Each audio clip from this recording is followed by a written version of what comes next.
ওরে বাপরে, কি জোর হাতে লাগলো।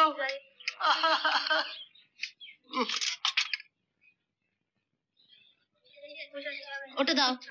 কে মারলো এটা? ইচ্ছে করে মারিনি, খেলতে গিয়ে লেগে গেছে। দাও ওটা। যদি এটা আমার মাথায় পড়তো? তুমি চেঁচাতে আর আমরা হাসতাম।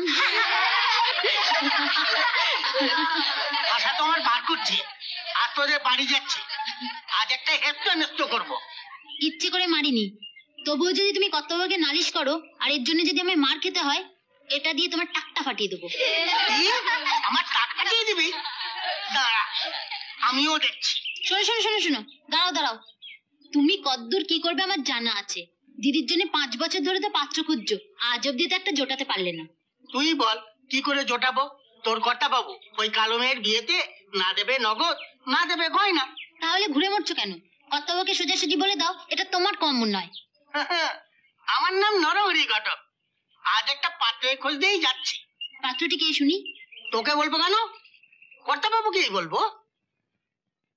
নকুল দত্ত মানে ওই জোরদার? দয়া করে ওকে জোরদার বলবেন না, উনি ব্যবসায়ী।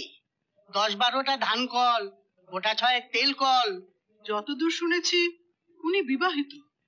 কত বছর নাকি ওর বউ মারা গেছে। ভগবান আপনাদের দিকে মুখ তুলে তাকিয়েছেন বলেই না ওর বউটা মলো। মেয়ের জন্য এমন একটা ভালো পাত্র পেয়ে গেলেন। না না, এতদিন অপেক্ষা করেছি, না হয় আরো অপেক্ষা করব। ময়না আমাদের একমাত্র মেয়ে, দোজবরের সঙ্গে ওর বিয়ে দেবো না। সত্যি কথা বলতে কি গিন্নিমা, আপনার মেয়ের রং ময়লা।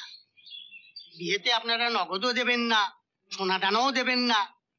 অমন মেয়ের জন্য এর থেকে ভালো পাত্র পাওয়া। আপনি চেষ্টা করুন না। চেষ্টা কি 1 বছরে আমি কম করেছি গিন্নিমা? আমি বলি কি, এমন পাত্র আপনি হাতছাড়া করবেন না। সোনার আংটি বাঁকা হলেও ওটার দাম কমে না। আপনার মেয়ে সারাটা জীবন পায়ের ওপরে পা তুলে রাজরানীর মতো থাকবে। না, তবু আপনি খুঁজুন। আমি সামনের রবিবার নকুল বাবুকে নিয়ে আসি, আপনারা ওনাকে সামনাসামনি দেখুন। হ্যাঁ, সেই ভালো। আজ তো মঙ্গলবার, কটা দিন আমরা একটু ভেবে দেখি। ঠিক আছে, আজ তাহলে আমি চলি।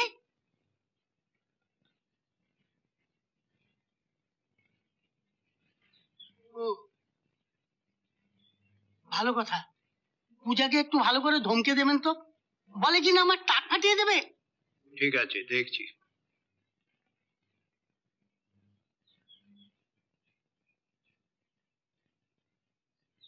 দুপুরে সেই যে তোমার হাতে মার খেয়ে বেরিয়ে গেল মেয়েটা, এখনো ফিরলো না। কোথায় গেল বলো তো পূজা? এমন আরো অনেক ভিডিও দেখতে এই চ্যানেলটি সাবস্ক্রাইব করে নিন এবং পাশের বেল আইকনটি প্রেস করে দিন।